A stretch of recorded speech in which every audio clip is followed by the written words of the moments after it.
அனைவருக்கும் வணக்கம். இந்த வீடியோல டாக்டர் ராதாகிருஷ்ணன் அவார்ட் எப்படி அப்ளை பண்றதுன்னு பார்க்கலாம். எம்எஸ் வெப்சைட்ல டீச்சரோட யூசர் நேம் பாஸ்வேர்ட் போட்டு லாகின் கிளிக் பண்ணுங்க. லாகின் பண்ணதும் மேல இருக்கிற ஆக்டிவிட்டிக்கு கீழே டாக்டர் ராதாகிருஷ்ணன் அவார்ட் அப்ளிகேஷன் இருக்க ஐக்கனை கிளிக் பண்ணுங்க.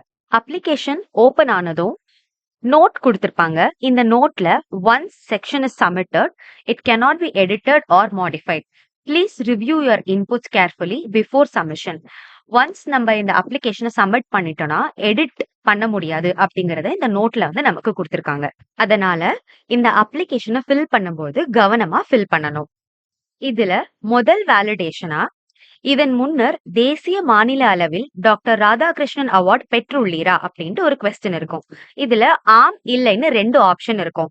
ஆம் அப்படின்னு செலக்ட் பண்ணியிருந்தோம்னா முந்தைய விருது சான்றிதழை பதிவேற்றுக அப்படின்னு கேட்கும். இதுக்கு முன்னாடி நான் அவார்ட் வாங்கியிருக்கேன் அப்படின்றத நம்ம ஆம்னு செலக்ட் பண்ணிருக்கோம். சோ இதுக்கு முந்தைய வாங்கின அவார்டோட சான்றிதழ் இதுல பதிவேற்றிட்டு சப்மிட் பட்டனை கிளிக் பண்ணோம் அப்படின்னா இந்த அப்ளிகேஷன் இதோட க்ளோஸ் ஆயிடும். இதுக்கு மேல மூவ் ஆகாது. அப்படி இல்ல இதுக்கு முன்னாடி நான் விருது வாங்கல இல்லை அப்படின்ற ஆப்ஷனை நான் செலக்ட் பண்ணேன்னா பணியிலிருந்து ஓய்வு பெறும் நாளை செலக்ட் பண்ண சொல்லி கேட்கும். பணியிலிருந்து ஓய்வு பெறும் நாள இதுல கரெக்டா தேர்வு செய்யணும். நம்ம இன்றைய தேதிய செலக்ட் பண்ணிடக்கூடாது. பணியிலிருந்து ஓய்வு பெறும் நாள் 30 செப்டம்பர் 2025க்கு முன்னரா இருந்தா இந்த அவார்டை அப்ளை பண்றதுக்கு எலிஜிபிள் இல்ல. பணியிலிருந்து ஓய்வு பெறும் நாள் 30 செப்டம்பர் 2025க்கு மேல இருக்கிறவங்களுக்கு மட்டும்தான் இந்த அவார்டை அப்ளை பண்றதுக்கு எலிஜிபிள். ஓய்வு பெறும் நாளை செலக்ட் பண்ணும் பொழுது இன்றைய தேதியை செலக்ட் பண்ணிட்டீங்க அப்படின்னா அதுக்கப்புறம் எடிட் ஆப்ஷன் இருக்காது. சோ ஓய்வு பெறும் நாளை செலக்ட் பண்ணும் பொழுது கவனமா செலக்ட் பண்ணுங்க. 2 கொஸ்டினையும் செலக்ட் பண்ணிட்டு சப்மிட் பட்டனை கிளிக் பண்ணுங்க. கிளிக் பண்ணதும் அப்ளிகேஷன் ஓபன் ஆகும். அப்ளிகேஷன் ஓபன் ஆனதும் இதுல மொத்தம் 7 செக்ஷன்ஸ் இருக்கும். ஒவ்வொரு பகுதியா நம்ம செலக்ட் பண்ணி டீடைல்ஸை என்டர் பண்ணி சப்மிட் பண்ணிக்கலாம். இதுல பர்சனல் டீடைல்ஸ் நான் ஃபர்ஸ்ட் செலக்ட் பண்ணி சப்மிட் பண்ணிட்டு அதுக்கப்புறம் சர்வீஸ் ரெக்கார்டும் சப்மிட் பண்ணலாம். இத வரிசையா சப்மிட் பண்ணணும்னு அவசியம் இல்ல. 7 செக்ஷனையும் சப்மிட் பண்ண பிறகுதான் கடைசி சப்மிட் ஆப்ஷன் எனேபிள் ஆகும். அப்ளிகேஷன்ல முதல்ல இருக்கிறது பர்சனல் டீடைல்ஸ். பர்சனல் டீடைல்ஸ்ல upload the recent passport size photo first கேட்கும். போட்டோவை அப்லோட் பண்ணிட்டு டீச்சரோட டீடைல்ஸ் இங்க ஆட்டோ ஃபெட்ச் ஆயிருக்கும். இத வெரிஃபை பண்ணணும். இதுல மாவட்டம், கல்வி மாவட்டம், ஆசிரியரின் பெயர், எம்எஸ்ஐடி, பிறந்த தேதி போன்ற இன்ஃபர்மேஷன் இதுல ஆட்டோ ஃபெட்ச் ஆயிருக்கும். இதெல்லாம் கரெக்டா இருக்கா அப்படின்னு செக் பண்ணிட்டு ஆசிரியர் குறிப்பை இங்க என்டர் பண்ணிட்டு சப்மிட் பட்டனை கிளிக் பண்ணணும். ஒரு தடவை ஒரு செக்ஷனுக்கு சப்மிட் பட்டன் கிளிக் பண்ணிட்டோம் அப்படின்னா அதை மறுபடியும் எடிட் பண்ண முடியாது. இரண்டாவது செக்ஷனா ஸ்கூல் டீடைல்ஸ் இருக்கும். இதுல ஆசிரியர் பணிபுரியும் பள்ளியின் பெயர், தெரு பெயர், அஞ்சல் குறியீட்டு எண் இருக்கும். இது கரெக்டா இருக்கான்றதை செக் பண்ணிட்டு சப்மிட் பட்டனை கிளிக் பண்ணுங்க. மூன்றாவது பகுதியா டீச்சர் குவாலிஃபிகேஷன், பொது கல்வி தகுதி, தொழிற்கல்வி தகுதி. வேற ஏதாவது ஆட் பண்ணணும் அப்படின்னா ஆட்ன்ற பட்டனை கிளிக் பண்ணி ஆட் பண்ணிக்கலாம். ஆட் பண்ணிட்டு சப்மிட் பட்டனை கிளிக் பண்ணுங்க. நான்காவதா சர்வீஸ் ரெக்கார்ட்.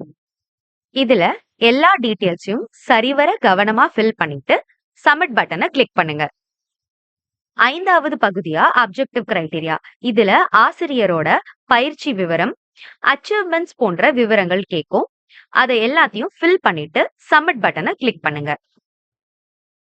ஆறாவது பகுதியா பெர்ஃபார்மன்ஸ் கிரைட்டீரியா. இதுல கேட்கப்பட்டிருக்க ஒவ்வொரு கேள்விக்கும் மதிப்பெண் இருக்கு.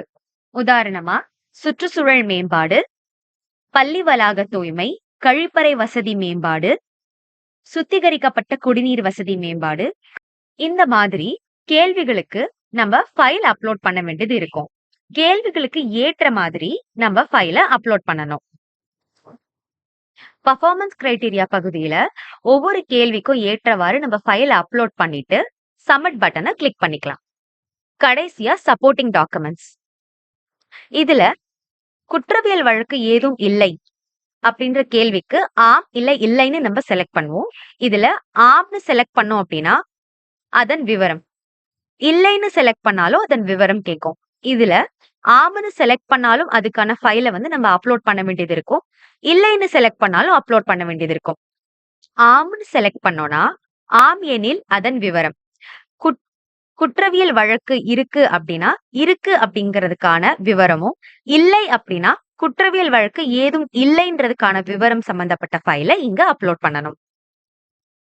சப்போர்ட்டிங் டாக்குமெண்ட்ஸ்ல மிக முக்கியமானது பிரசன்டேஷன் டு எஸ்எஸ்சின்ற டாக்குமெண்ட். எஸ்எஸ்சின்ற டாக்குமெண்ட்டுக்கு மட்டும் மொத்தம் 10 மதிப்பெண்கள் இருக்கு. அதனால இந்த டாக்குமெண்ட் தெளிவாக இருக்கணும். எல்லா டாக்குமெண்ட்டையும் சப்போர்ட்டிங் டாக்குமெண்ட்ஸ் அண்டர்ல அப்லோட் பண்ணிட்டு சப்மிட் பட்டனை கிளிக் பண்ணுங்க. அப்ளிகேஷன்ல இருக்கிற ஒவ்வொரு பகுதியா ஃபில் பண்ணி சப்மிட் பட்டனை கிளிக் பண்ணோம்னா இந்த மாதிரி கிரீன் கலர் டிக் காமிக்கும். இதுல எந்த பகுதியை நம்ம இன்னும் சப்மிட் பண்ணலையோ அது இன்டு மார்க் காமிக்கும். இதுல 7 பகுதியும் ஃபில் பண்ண பிறகு கடைசியா ஃபைனல் சப்மிட் எனேபிள் ஆகும். இந்த மாதிரி ஃபைனல் சப்மிட் பட்டனை கிளிக் பண்ணதும் உங்க ஸ்கிரீன்ல your form is submitted successfully display ஆகும். நன்றி.